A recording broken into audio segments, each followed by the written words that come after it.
بسم الله الرحمن عن أبي هريرة رضي الله تعالى عنه عن النبي صلى الله عليه وسلم قال رغم أنف ثم رغم أنف ثم رغم أنف قيل من يا رسول الله قال من أدرك أبويه عند الكبر أحدهما أو كليهما فلم يدخل الجنة. ஹஸரத் Abu Hurairah ரலியல்லாஹு தஆலா அன்ஹு அவர்கள் அறிவிக்கின்றார்கள், நபிகள் ஸல்லல்லாஹு அலைஹி வஸல்லம் அவர்கள் ஒரு தடவை ரஹிம அன்ஃபு, மூக்கு மண்ணை கவ்வட்டும், அவன் மூக்கு நாசமாகட்டும் அப்படிங்கிற அர்த்தம் இருக்கு. சும்ம ரஹிம அன்ஃபு, அவனுடைய மூக்கு நாசமாகட்டும் அல்லது அவனுடைய மூக்கு மண்ணை கவ்வட்டும்.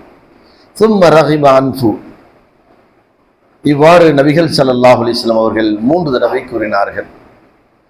அப்பொழுது கீல மன் யா ரசூலல்லாஹ், அவர் யார் என்று அல்லாஹ்வுடைய தூதரிடத்திலே கேட்கப்பட்டது. அல்லாஹ்வுடைய தூதர் சொன்னார்கள், மன் அத்ரக அபவைஹி இந்தல் கிபரி, பெற்றோர்கள் வயது முதிர்ந்த நேரத்தில் இருவர்கள் அல்லது அஹதுஹுமா, அந்த இருவரில் ஒருவன் அடைகின்றார்.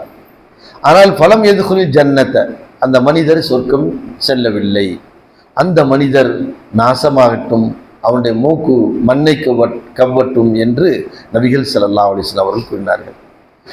இந்த செய்தி முஸ்லீம்ல 4986வது செய்தியாக 87வது செய்தியாக பதிவு செய்யப்பட்டிருக்கு. பெற்றோருடைய உயர்வு கண்ணியம் அந்த செய்தியை, அந்த வரிசையை நாம் பார்த்து கொள்ளும்போது அல்லாஹ்வுடைய தூதர் ஒரு கடுமையான வார்த்தையை பயன்படுத்துகின்றார்கள். ஒரு மனிதன் தன் பெற்றோர்களில் இருவரையோ அல்லது ஒருவரையோ அடைந்து கொள்கின்றார். அப்படி அடைந்து அவர் மூலியமாக அந்த மனிதன் சொர்க்கம் செல்லவில்லை என்றால், பெற்றோருக்கு கிடைத்த வாய்ப்பை அது பெரும் பாக்கியமாக நினைக்க வேண்டும். பெற்றோர்களுக்கு நாம் சேவை செய்யக்கூடிய பாக்கியம் நமக்கு கிடைத்திருக்கின்றதே, அவர்கள் உயிர் வாழ்கின்ற காலத்திலே நாமும் வாழ்கின்றோமே அப்படின்னு ஒரு மனிதன் அதை பெருமையாக கருதி, அதை பாக்கியமாக கருதி, அந்த பெற்றோர்களுக்கு தன் பிள்ளைகள் பணிவிடை செய்ய வேண்டும், அடிபணிய வேண்டும் அப்படிங்கிறத அல்லாஹ்வுடைய தூதர் சொல்கிறார். அப்படி பணிவிடை செய்யக்கூடிய அந்த ஒரு வாய்ப்பு கிடைத்த ஒரு மனிதன் அவர்களுக்கு பணிவிடை செய்யாமல் இருந்தால் அவன் எங்கே போய்விடுவான்? நரகத்துக்கு போய்விடுவான். அப்போ பெற்றோர்கள் கிடைத்தும் அந்த பாக்கியத்தை ஒரு மனிதன் அடைந்து கொண்டால் அவன் சொர்க்கம் செல்வான். இப்போ எவ்வளவு பெரிய பாக்கியம்னு பாருங்க. பெற்றோர்களுக்கு உண்டான மரியாதை எந்த அளவிற்கு இந்த இஸ்லாம் மிக உயர்ந்த இடத்தில் வைத்திருக்கின்றது. ஒரு மனிதனுக்கு பெற்றோர்கள் கிடைக்கின்றார்கள். குர்ஆன்ல அல்லாஹ் பல இடங்கள்ல அந்த ஒரு வசனத்திலே அதாவது 6 செய்திகளை சொல்லி வருவார். அதுல அந்த பெற்றோர்கள் நீங்கள் என்ன செய்ய, இருவரையோ அல்லது இருவரில் ஒருவரையோ பெரும் பாக்கியமாக கருதுங்கள்.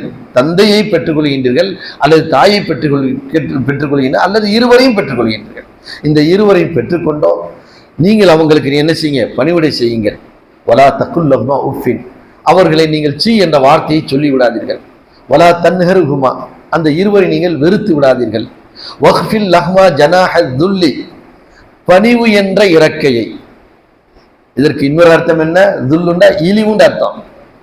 ஆனால் பணிவுங்கிற வார்த்தையை தான் எல்லாம் பயன்படுத்தியிருப்பாங்க. ஏன்னா அது இழிவுங்க அவர் சரி இருக்காது அப்படிங்கிறதுக்காக வேண்டி பணிவு என்ற இறக்கையை அவர்கள் விரித்து கொள்ளட்டும் அப்படிங்கிறாங்க. அப்போ அவங்க பெற்றோர்களுக்கு முன்னாடி உன்னுடைய அந்தஸ்து, உன்னுடைய மரியாதை, நீ பெரிய கலெக்டா கூட இருக்கலாம், பெரிய உயர்ந்த பதவியில் இருக்கலாம், பெரிய பிரதமராக இருக்கலாம், ஜனாதிபதியாக இருக்கலாம். ஆனால் வக்ஃபில் லஹ்மா ஜனாஹ துல்லி, அந்த பதவியை தூக்கி எறிஞ்சிரு, அந்த பொருளாதாரத்தை தூக்கி எறிஞ்சிரு, பணக்காரர் என்ற மமதையை தூக்கி எறிந்து விடு, எல்லாத்தையும் தூக்கி எறிந்து விட்டு அந்த பெற்றோர்களுக்கு பணிவு என்ற இறக்கையை விரித்து கொள் அப்படிங்கிறார். அதாவது இழிவு என்ற இறக்கையை, நீ இழிவு யாருக்கு மத்தியில? பெற்றோருக்கு மத்தியில. உன்னுடைய அந்த அளவுக்கு உன்னை தரம் தாழ்த்தி கொள். அவங்க முன்னாடி உன்னுடைய பொருளாதாரத்தையோ உன்னுடைய கல்வியையோ உன்னுடைய அந்தஸ்தையோ நீ எதை என்ன செய்யக்கூடாது, காட்டக்கூடாது என்று அல்லாஹ் என்ன செய்ய கடுமையான வார்த்தைகளை போட்டு சொல்லுகின்றான். அப்ப அந்த அளவிற்கு பெற்றோர்களுக்கு நாம என்ன செய்ய வேண்டும்? பணிவிடை செய்ய வேண்டும், மரியாதை செய்ய வேண்டும் அப்படிங்கிறத நம்ம விளங்கிவிடுகின்றோம். இன்னொரு செய்தி என்னவென்றால், குர்ஆனிலும் சரி இதிலையும் சரி 2 இடத்திலுமே அல்லாஹ் சொல்லும் பொழுது ஒரு வார்த்தையை சேர்த்து பயன்படுத்துகின்றான். இந்த கல் கிபர் அஹதுஹுமா அவு கிலாஹுமா, அதை போன்றுதான் ஹதீஸில் வருகின்றது, இந்தல் கிபரி அஹதுஹுமா அவு கிலாஹுமா, வயது முதிர்ந்த நேரத்தில் அந்த இருவரையோ அல்லது இருவரில் ஒருவரை பெற்றுக் கொள்கின்றாய். இப்ப இளமையில பெற்றுக்கொண்டால் அது வேறு விஷயம். நம்மள இளமையா இருப்போம், அவங்களும் இளமையா இருப்பாங்க, சம்பாதிப்பாங்க, எல்லா விதமான குடும்ப அதாவது செலவினங்கள் எல்லாம் அவர்கள் பார்த்துக் கொள்வார்கள். ஆனால் வயது முதிர்ந்ததற்கு பின்பு அவர்களையே தங்களை என்ன செய்ய முடியாது, பாதுகாத்துக் கொள்ள முடியாது. அவர்களுக்கென்று சில செலவுகள் இருக்கும், அடிப்படை தேவைகள் இருக்கும், அவைகளை நீங்க தான் நிறைவேற்றணும். அதனாலதான் கிபரிகுமா என்ற அல்லா வயது முதிர்ந்த நேரத்தில் தான் உன்னுடைய பொருளாதாரத்தை செலவு. அவங்களுக்கு உடம்பு சரியில்லையா, அவங்களுக்கு ஆஸ்பத்திரியில சேர்க்க வேண்டியது இருக்குதா, அப்ப என்ன செஞ்சிடக்கூடாது, இவரை கொண்டு போய் ஆஸ்பத்திரியில சேர்த்து என்ன செய்ய கிடக்கட்ட, என்ன இன்னைக்கா நாளைக்குன்னு தெரியுது, என்னைக்கு மௌத்தா போவான்னு தெரியல, அது எதிர்பார்த்துக்கின்னு சில பேர் இருக்கிறாங்க, சில பிள்ளைகள் இருப்பாங்க. இது எதுக்கு போய் ஆஸ்பத்திரி தூக்கி காட்டிக்கிட்டு, அந்த மாதிரி நினைக்கக்கூடாது. உயிர் போகக்கூடிய நிலையாக இருந்தாலும் ஆஸ்பத்திரியில் காட்டணும் அப்படிங்கிற ஒரு சூழ்நிலை வந்தால் உடனே என்ன செய்யணும், எதையுமே சிந்திக்க கூடாது. நம்முடைய பொருளாதாரம், நம்முடைய இது, அதுக்கு பல மருத்துவமனைகள் இருக்குது, இலவசமா பார்க்கக்கூடிய முதியோர் இது ஜிஹெச் இருக்குது. ஏதோ ஒரு ஆஸ்பத்திரியில கொண்டு போய் சேர்ப்பது நம்முடைய கடமை. அதனால்தான் அல்லாஹ்வுடைய தூதரும் சொல்கின்றார்கள், அல்லாஹ் குர்ஆன்ல சொல்லுவோம் எப்படி சொல்லுவோம், வயது முதிர்ந்த நேரத்தில் அவர்களால் எதையும் செய்ய முடியாது, நடக்க கூட முடியாது, அவங்களை கைத்தாங்களா தான் பிடித்து செல்ல வேண்டும்.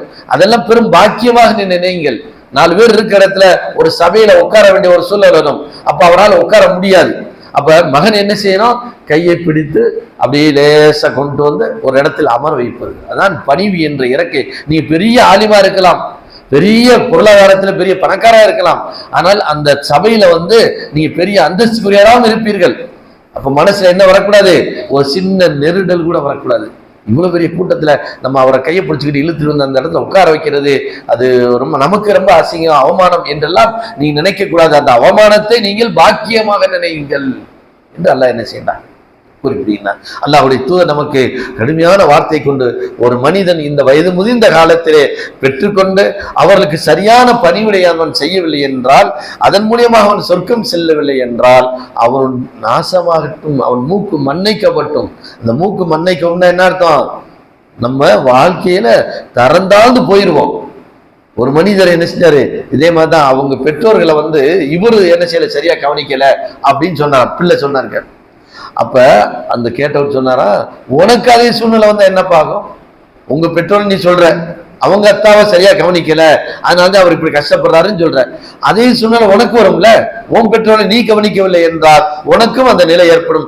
ஆகையினால் அவர் கவனித்தாரா இல்லை என்றெல்லாம் சிந்திக்காத, உன் பெற்றோரை நீ என்ன செய்யணும், கவனிக்க வேண்டும்.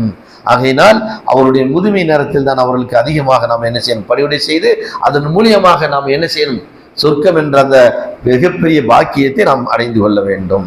சுப்ஹானக்கல்லாஹ்.